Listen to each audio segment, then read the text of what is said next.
Hello students, how are you? Myself Ovik Roy from the Mathematics Icon channel, your mathematics teacher. So today I am here for presenting a very important lecture from the LPP class 12. Okay, linear programming problem. Okay, so as you all know, the basic concepts regarding the LPP and I had provided 3-4 solutions also. That means how can you solve the LPP problems by the graphical method. Okay, so that means how can you solve, how can you find the values of x, y and z respectively, okay, by using the graphical method. Not z actually, because it is not the actually three-dimensional figure. It is applicable, this LPP is applicable for the two-dimension only. Okay, and the linear inequality, you need to have linear inequality and you need to have a clear idea about the linear inequality. That means how can you solve the linear inequalities by using the graphical method. Okay, that is very important. So today we will solve some important and very interesting LPP problems, word problems. Okay, NCERT 12.2 exercise we will solve. Okay, and these are very actually conceptual, and just the length of the questions used to be very lengthy actually, no.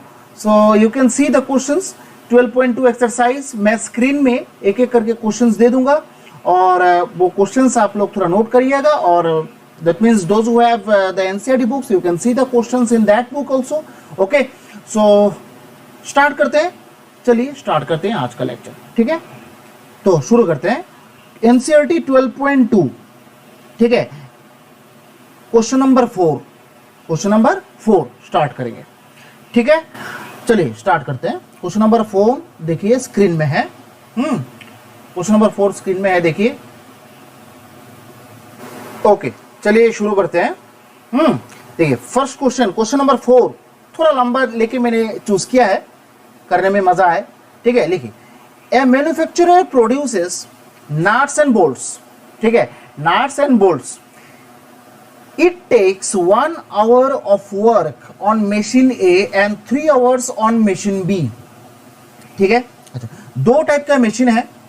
Nut bolts बनाना है. तुम्हें nut bolt जानते हो ना, ये जो लगाते हैं मतलब किसी भी जॉइन को जॉइन करने के लिए. दैट मीन्स फर्नीचर या फिर कोई भी that means iron model, that means कोई भी चीज अगर जॉइन को लगाना है तो उसमें screw, nut and bolt use करना पड़ता है. दैट मीन्स बाइक में हर जगह देखना कि नट एंड बोल्ट है. ठीक है, तो नट बोल्ट फैक्ट्री है, उसमें दो टाइप का मशीन है, एक मशीन ए और दूसरा मशीन बी. ठीक है, machine A it takes 1 hour of work and 3 hours on machine B to produce a package of nuts. ठीक है, अब it takes 3 hours on machine A and 1 hour of machine B to produce the package of bolts. Now it is the requirements. Okay, this using these requirements you will have to construct the constraint functions. Okay, it is applicable, this all the requirements and all the conditions, all the stockage and all these things are given for constructing the constraints. That means this inequalities. Now let us move to the objective function. What is objective? Let us know these things. देखो यहाँ पर लिखा हुआ है, he earns a profit of rupees 17.50 rupees per package on nuts and rupees 7 per package on bolts. Per package, that means per piece of nut and per piece of bolt. Okay, he earns the profit 17, that means 17.5 rupees and 7 rupees. Okay, per unit.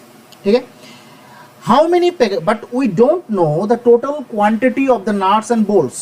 Let us consider this total number of nuts and bolts first, and after that we will consider this profits and loss and whatever the costings, whatever it is. Okay, how many package of each should be produced each day so as to maximize his profit. That means you should maximize the profit. That means you should find total number of nuts and total number of bolts. ठीक है, by which you may get the maximum profit as well. Okay, if he operates his machines for at most 12 hours a day, 12 hours a day. ठीक है, सबसे पहले हम लोग क्या करेंगे, we will construct the constraints and after that we will construct the objective functions. And what is your objective here?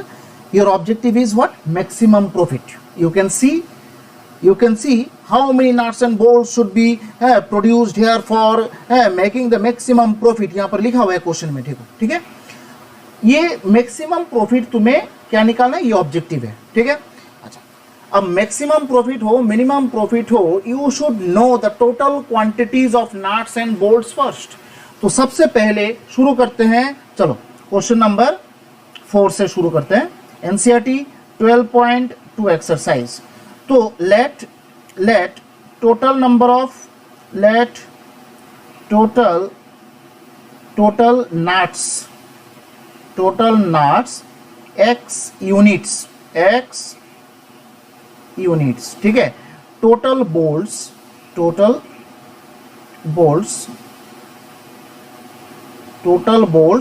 y unit, ठीक है, टोटल बोल्ट्स क्या है, y यूनिट, हम लोग नहीं जानते हैं यहां पर, इसलिए हम लोगों ने एज्यूम कर लिया। Now let us consider the objective function, that means you should write this things, objective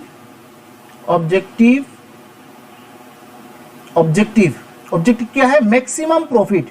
that means यहां पर जो है ना, ऑब्जेक्टिव फंक्शन को मैंने हर टाइम बोला है आपको z से डिनोट करना है, तो z मींस यहां पर क्या है, प्रॉफिट है, ठीक है, और तुम्हें मैक्सिमम प्रॉफिट निकालना है, that means max Z equals to, देखो क्वेश्चन में लिखा हुआ है कि 17.5 rupees per unit of nut, total nut यहां पर कितना है, x यूनिट, टोटल बोल्ट कितना है, y यूनिट। अगर पर पीस नट में प्रॉफिट होता है 17.50, तो दैट मींस टोटल कितना प्रॉफिट होगा, 17.5x टोटल प्रॉफिट, ठीक है, नट्स में।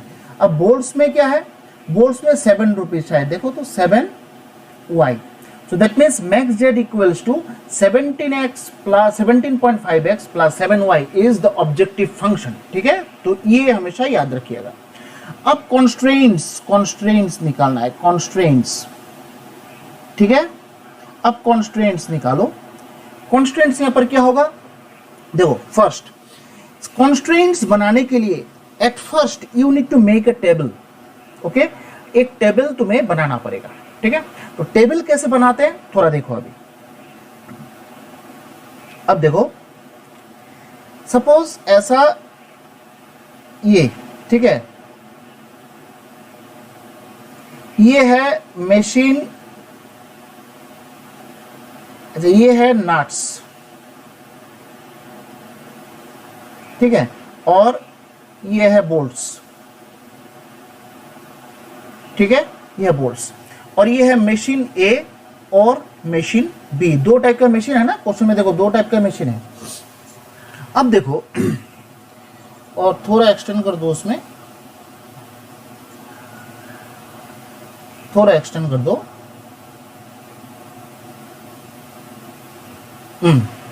अब देखो क्वेश्चन में बताया गया कि if takes 1 hour of work on machine A and 3 hours on 3 hours on machine B, that means ये जो नट्स बनाने के लिए मशीन ए ने कितना आवर लिया है, मशीन ए नट्स बनाने के लिए मशीन ए ने कितना आवर लिया है, 1 hour है कि नहीं, 1 hour, वो भी पर यूनिट में, ठीक है, पर यूनिट 1 hour, और मशीन बी ने कितना आवर लिया है, 3 hours, ठीक है।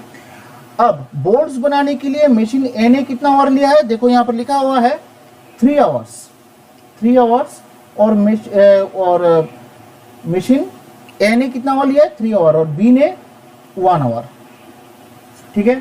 क्वेश्चन में बोला गया कि टोटल, लास्ट में देखो क्वेश्चन के लास्ट में, if he operates his machines for at most 12 hour a day, at most मतलब जानते हो, एटमोस्ट मतलब ज्यादा से ज्यादा 12 hours तुम चला सकते हो, ज्यादा से ज्यादा, जानते हो ज्यादा से ज्यादा क्या है, मैक्सिमम तुम 12 hours चला सकते हो, दैट मीन्स 12 hours को एक्सीड तुम नहीं कर सकते हो।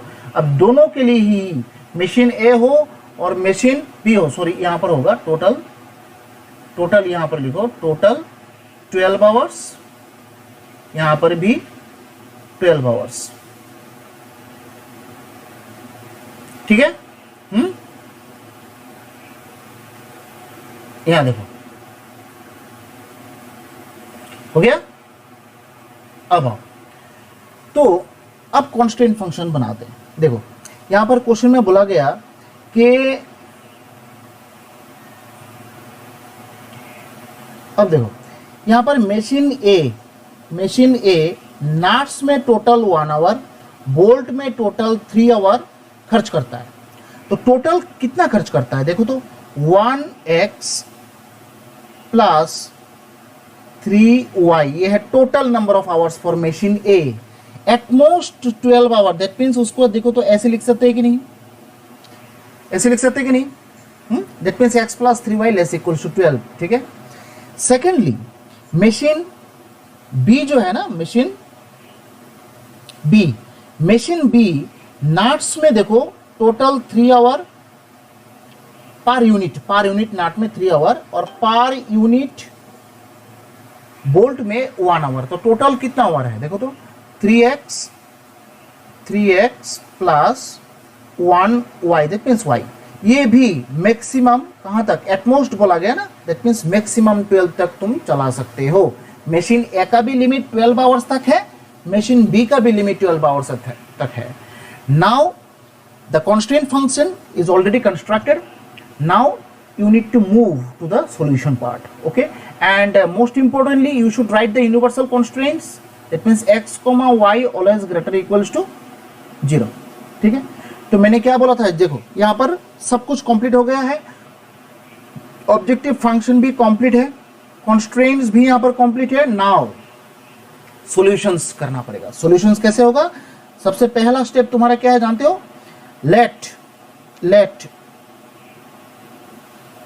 let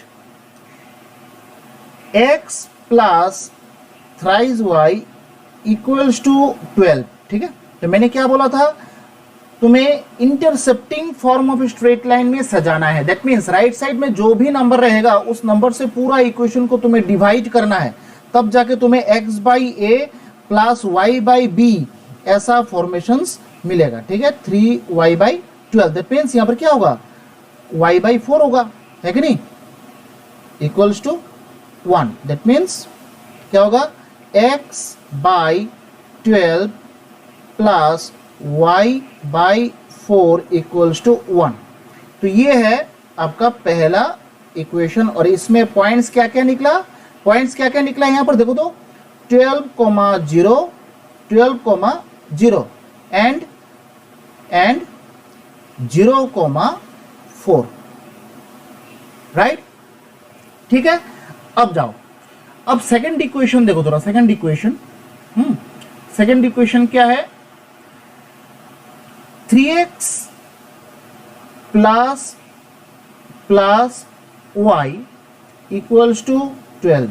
तो यहां पर भी same x by 4 plus y by 12 equals to 1।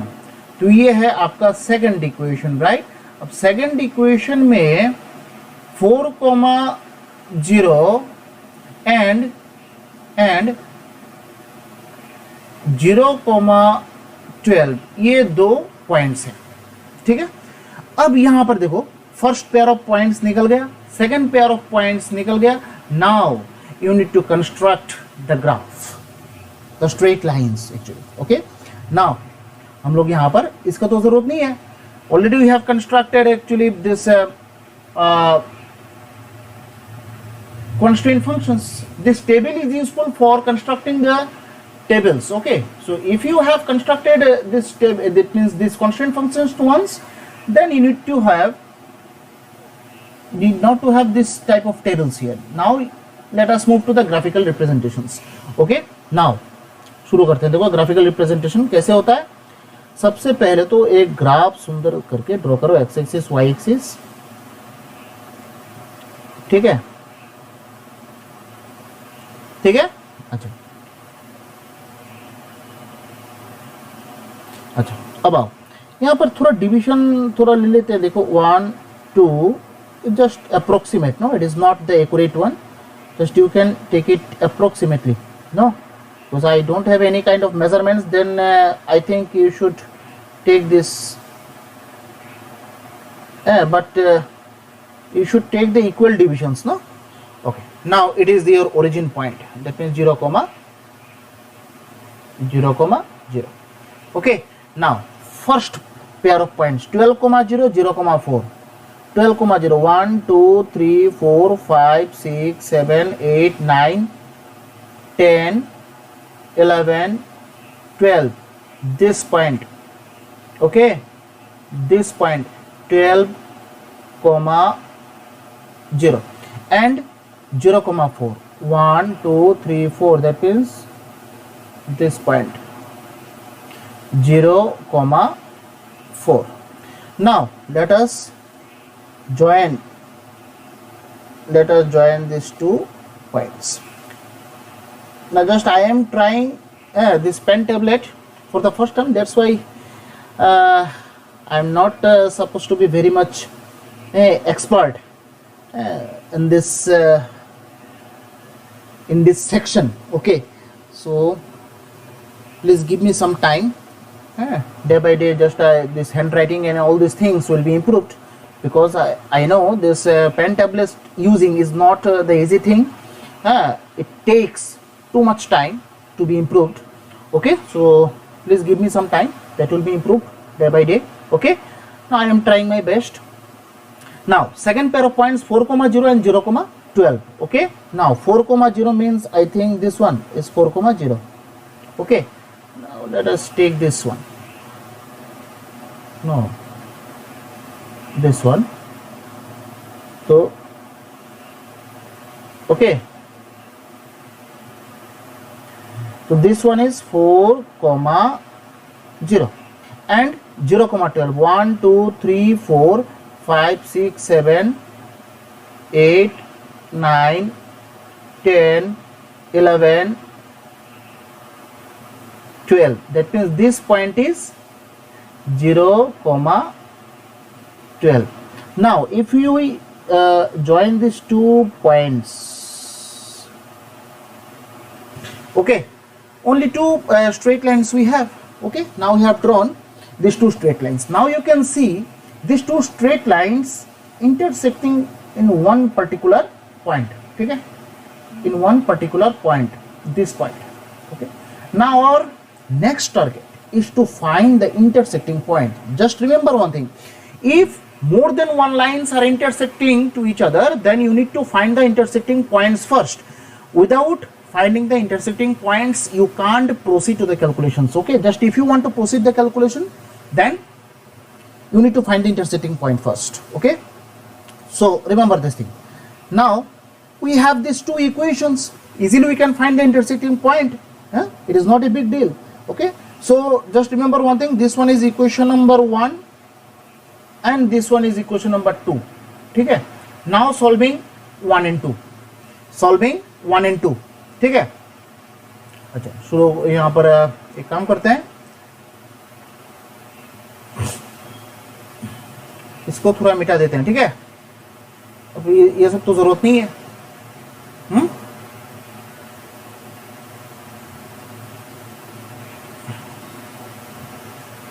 Now solving 1 and 2 शुरू करो. Now solving 1 and 2. Now solving 1 and 2 शुरू करो. सॉल्विंग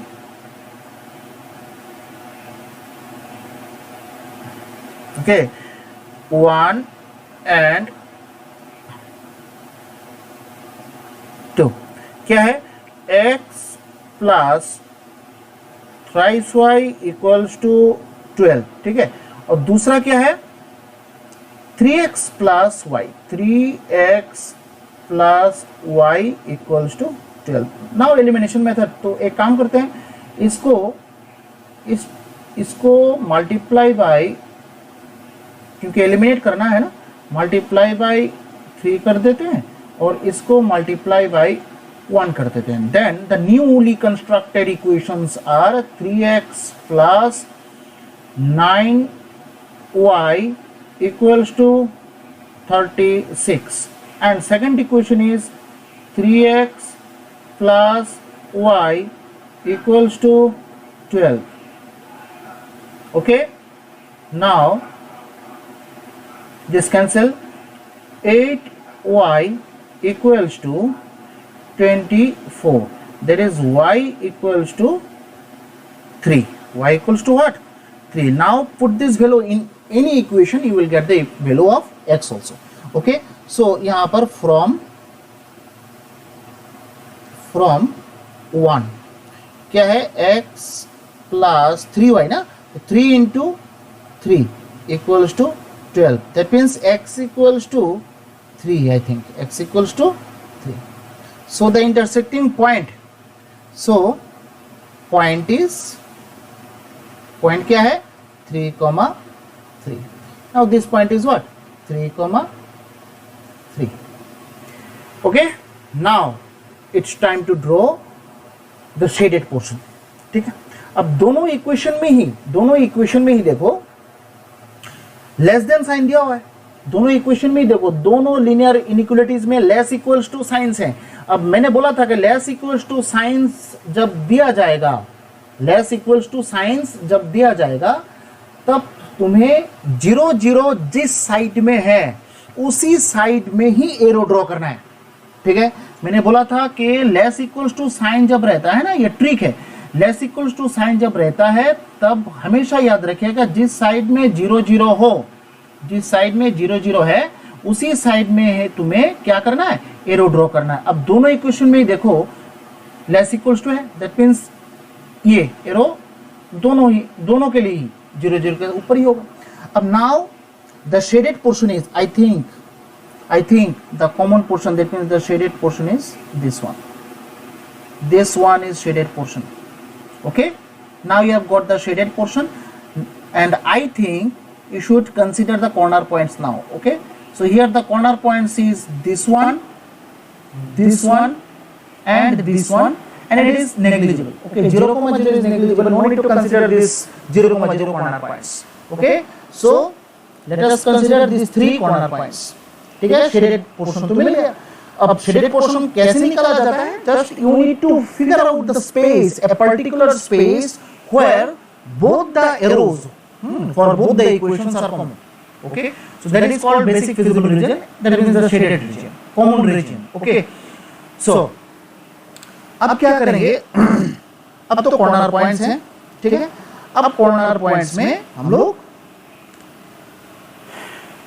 जेड का वैल्यू निकालेंगे. ठीक है, तो so the corner points,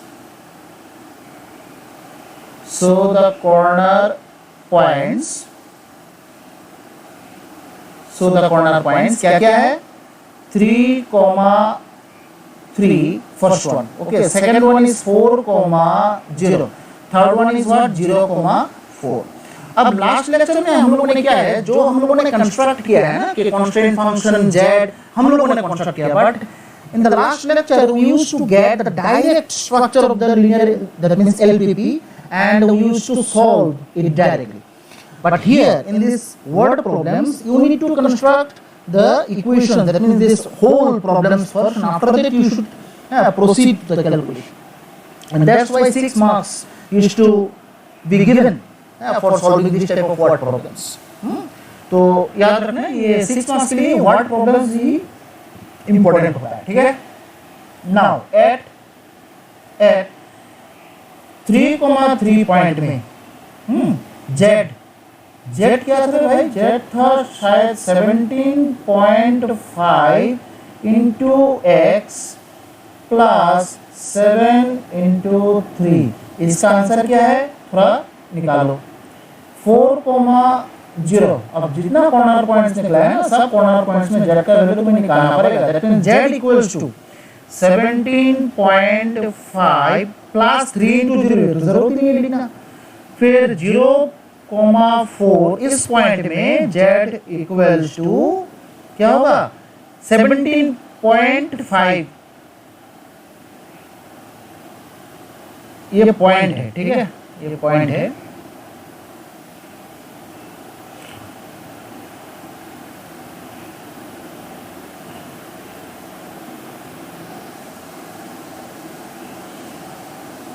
17.5 into 4, ठीक है।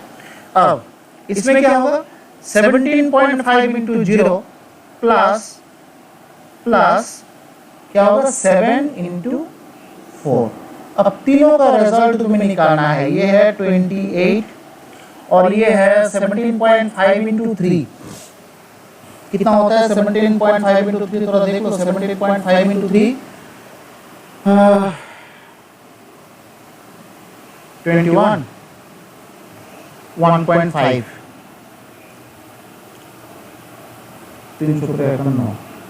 52.5 I think, no 52.5 plus 21, that means plus 21, that is 73.5, ठीक है ना, क्योंकि 3 70s are 51, ये तो गया, फिर 3.5 that means 1.5, तो इधर 51 plus 1.5 that means 52.5, ठीक है। अब ये क्या होगा 17.5 into 4, अच्छा 17 into 4 तो 68, ठीक है, और इधर 2, ठीक है, 68 to 70, कौन सा मैक्सिमम है, कौन सा मैक्सिमम है, मुझे तो लग रहा है ये मैक्सिमम, क्योंकि तुम्हें मैक्स जेड निकालना है, तो लिखो here max Z equals to 73.5 at x equals to 3, y equals to 3। तो यही होता है आप लोगों का सॉल्यूशन, ठीक है, यही आपका फाइनल सॉल्यूशन है। That means you need to find the values of x and y, ठीक है। फिर नेक्स्ट क्वेश्चन जाएंगे, ठीक है। अब देखो क्वेश्चन नंबर 5, ठीक है, क्वेश्चन नंबर 5 करेंगे। क्वेश्चन नंबर 5 शुरू करो। क्वेश्चन नंबर 5 क्या बोला गया क्वेश्चन नंबर 5 में, स्क्रीन में क्वेश्चन दिया गया है, just see this question properly. If you have the NCERT book then you can see also. A factory manufactures two types of screws, okay, screws A and B, दो type का screw है A and B। Each type of screws requires the use of two machines, दो machine चाहिए, an automatic and hand operated। अब जो कोई भी screw बनाने के लिए दो टाइप का मशीन चाहिए, एक है ऑटोमेटिक मशीन और दूसरा होता है hand operated machines, okay. It takes 4 minutes on the automatic and 6 minutes on hand operated machines to manufacture a package of screws A। That means दो टाइप का स्क्रू है ना, ए टाइप और बी टाइप। अब ए टाइप का screw बनाने के लिए जो ऑटोमेटिक मशीन है उसको चाहिए 4 मिनट और हैंड ऑपरेटेड मशीन को चाहिए 6 मिनट, ठीक है। अगर मैं यहाँ पर एक टेबल कंस्ट्रक्शन कर लूँ, यहाँ पर ऑलरेडी कर लूँ कंस्ट्रक्शन, क्योंकि अल्टीमेटली तुम्हें चाहिए ना, ठीक है ना, तो एक काम करना, टेबल को यहाँ पर कंस्ट्रक्ट कर लेते हैं, ये जो है ना यहाँ पर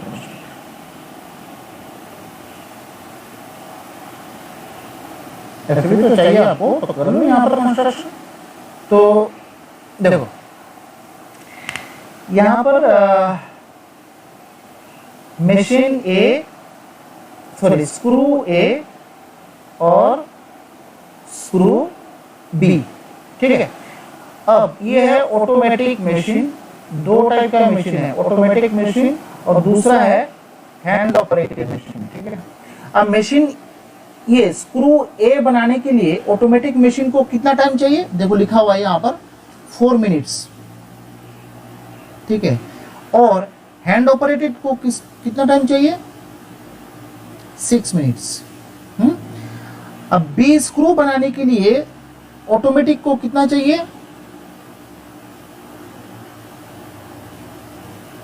बी स्क्रू बनाने के लिए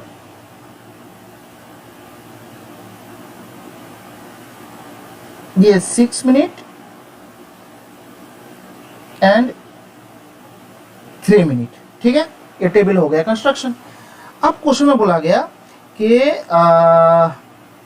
B each machine is available for at most 4 hours on any day. That means you can use these machines for maximum 4 hours in a day. Okay, that means your limitations up to 4 hours.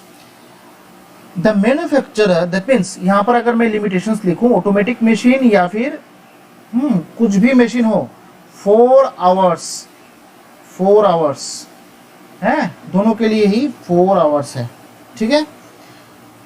The manufacturer can sell the package of screws A profit ₹5 and screw B profit ₹10. यहां पर ऐसे लिख लो,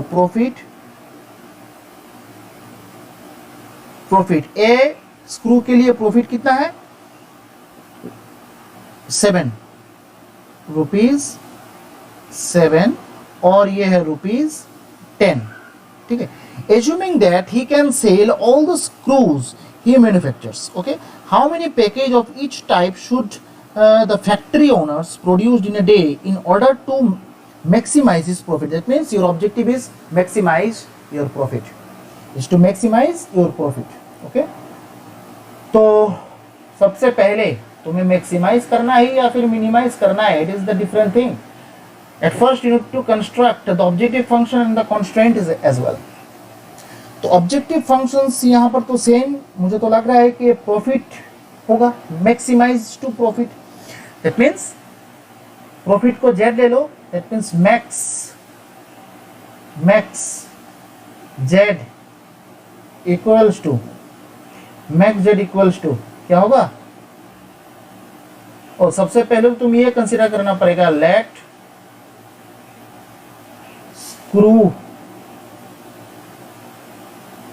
screw A equals to X unit और screw B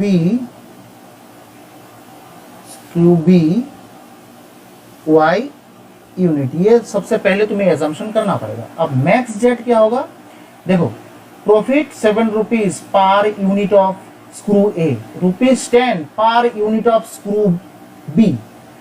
total screw अगर X unit है और per unit 7 rupees करके profit है, तो टोटल प्रॉफिट कितना है, 7x. ठीक है. प्लस अगर total B screw Y unit है और पर यूनिट 10 रुपीज करके प्रॉफिट होता है, तो टोटल प्रॉफिट क्या होता है, 10y. तो ये बन गया देखो profit, that means objective function. So it is your objective. ठीक है, ऑब्जेक्टिव फंक्शन बन गया. Now constraints, subject to constraint ऐसे लिख लो, या फिर कॉन्स्ट्रेंट्स. ठीक है, कॉन्स्ट्रेंट्स. अब कॉन्स्ट्रेंट्स एक एक करके शुरू करो. ये है कॉन्स्ट्रेंट्स का मेन फंडा.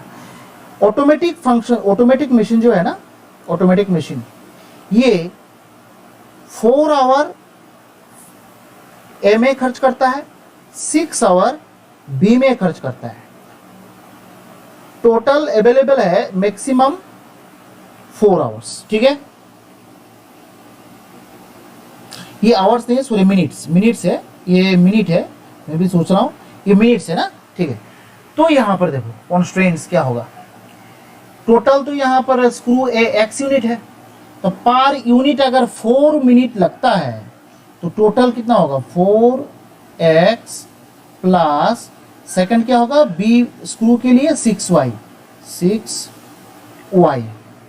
ठीक है, लेस इक्वल्स टू. अच्छा यहां पर देखो एक चीज थोड़ा तुम्हें सोचना है. ये जो है ना मिनट्स में है, ये दोनों क्या है, मिनट है, ये सब मिनट है. बट टोटल जो है ना ये 4 आवर दिया हुआ है, तो 4 आवर को भी तुम मिनट में कन्वर्ट करो. दैट मीन्स 240 मिनट, क्योंकि आवर में रख के तो तुम यहाँ पर कैलकुलेशन नहीं कर सकते हो. एक यहाँ पर आवर में है और दूसरा यहाँ पर मिनट में है, तो how can you solve this questions. तो मिनट में कन्वर्ट कर लो. दैट मीन्स यहाँ पर लेस इक्वल्स टू क्या होगा, 240 मिनट्स. ठीक है. सेकेंडली ये हैंड ऑपरेटेड मशीन में आओ, तो 6 मिनट और 3 मिनट स्क्रू ए और स्क्रू बी के लिए. अब स्क्रू ए मतलब क्या है, एक्स ना, तो यहाँ पर 6x plus 3y less equals to ये भी 240 होगा, ठीक है, और x comma y greater equals to 0, ये तो है ही, ठीक है। ये बन गया ऑब्जेक्टिव फंक्शन, कॉन्स्ट्रेंट्स, और ये है यूनिवर्सल कॉन्स्ट्रेंट्स, ठीक है। अब कैलकुलेशन प्रोसीड करते हैं, ठीक है। तो कैलकुलेशन प्रोसीड करने के लिए सबसे पहले तो तुम्हें लेट क्या करना पड़ेगा, 4x plus 6y equals to 240 तुम्हें कंसिडर करना पड़ेगा, ठीक है। तो यहां से देखो, अगर मैं पूरा इक्वेशन को 240 से डिवाइड करूं, क्या आएगा, x by 60 plus y by 40 equals to 1, then 6x plus 3y equals to 240 arose x by 40 plus y by 80 equals to 1, ठीक है। बन गया। तो इसमें देखो पॉइंट्स क्या क्या मिला, 60,0, ये है 60, देखो 60,0 और ये है 0,40, 0,40, 2 पॉइंट्स मिल गया। अब इसमें देखो, इसमें क्या है, 40,0, 40,0 और 0,80, देखो 2 pair of points what we need to find, that means what we need to construct the graphs of these two straight lines, okay. So we had constructed the points, now using these points we need to construct the graphs here, okay. So let us move to the graph. तो graph draw करने के लिए x axis y axis draw करो, just let us consider this y axis and x axis.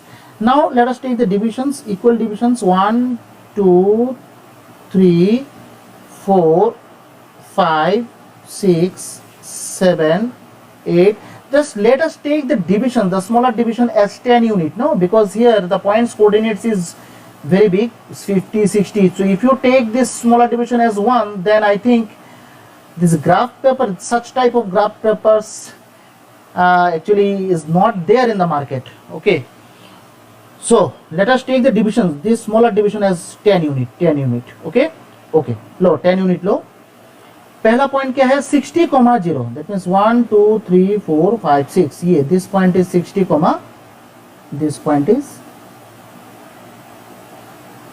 60,0, okay, and this point is 0,40, 1 2 3 4, 0,40, ठीक है। अब draw करते हैं, ठीक है। अगर आप यहां पर दोनों पॉइंट को ज्वाइन करते हैं तो ऐसा एक लाइन बनता है कि नहीं, ठीक है। अब सेकंड लाइन क्या है, देखो 40,0 और 0,80, लो 40,0 तो ये होगा, ये है 40,0, 40,0 और 0,80, दैट मीन्स 1 2 3 4 5 6 7 8, ठीक है, 0,80। तो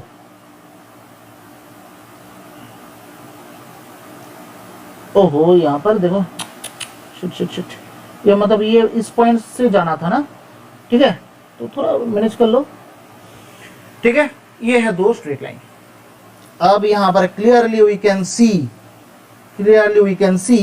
that there is a intersecting point. Now it's time to find the intersecting point here by solving these two equations, okay, ठीक है।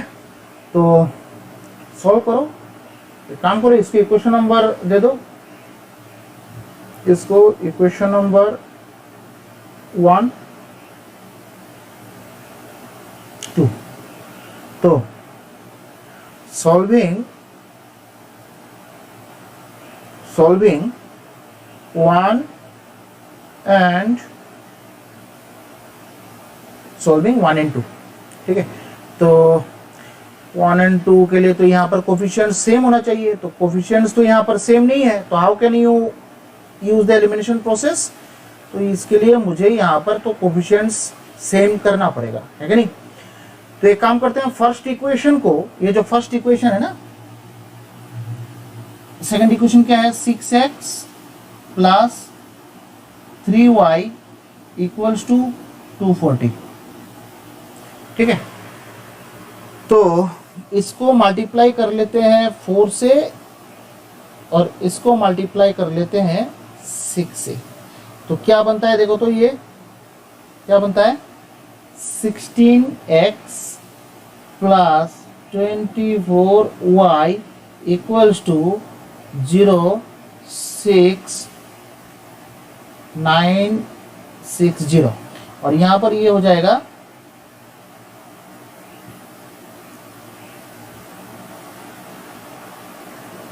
ना सॉरी, इसको 6 से करना है, सॉरी इसको 6 से करो, ये 6 होगा और ये 4 होगा, है कि नहीं?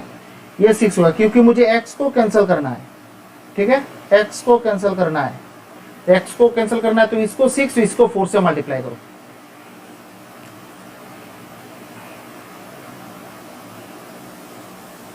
ठीक है? तो नया इक्वेशन क्या बनेगा? नया इक्वेशन क्या होगा? 24x plus 36y equals to 0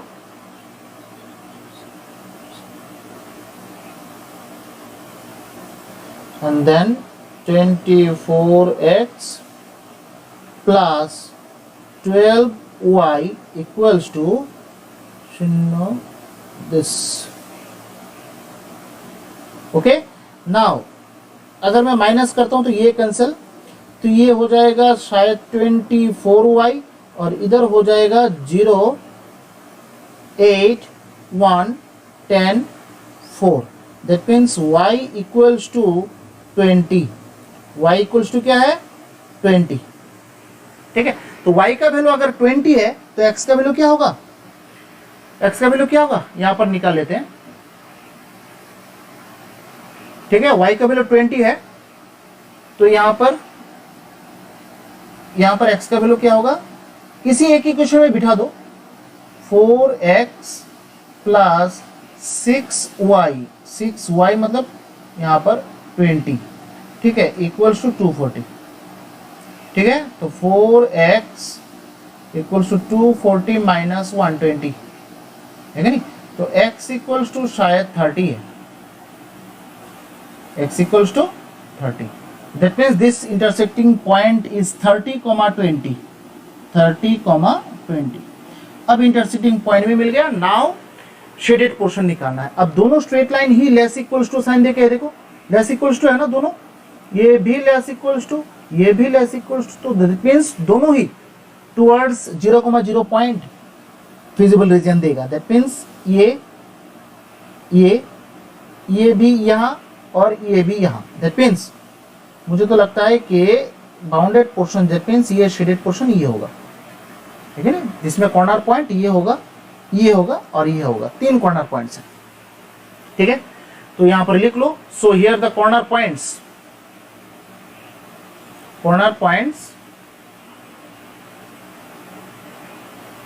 so the corner points, लिख लो कॉर्नर पॉइंट्स,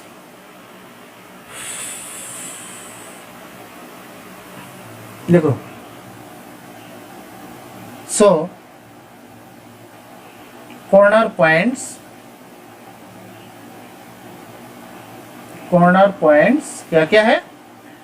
0,40, 40,0 और 30,20।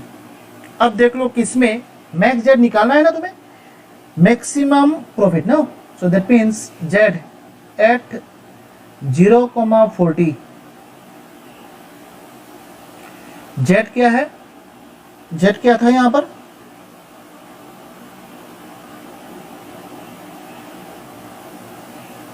Seven X plus 10y, no. So that means 7x 10y, that means 400।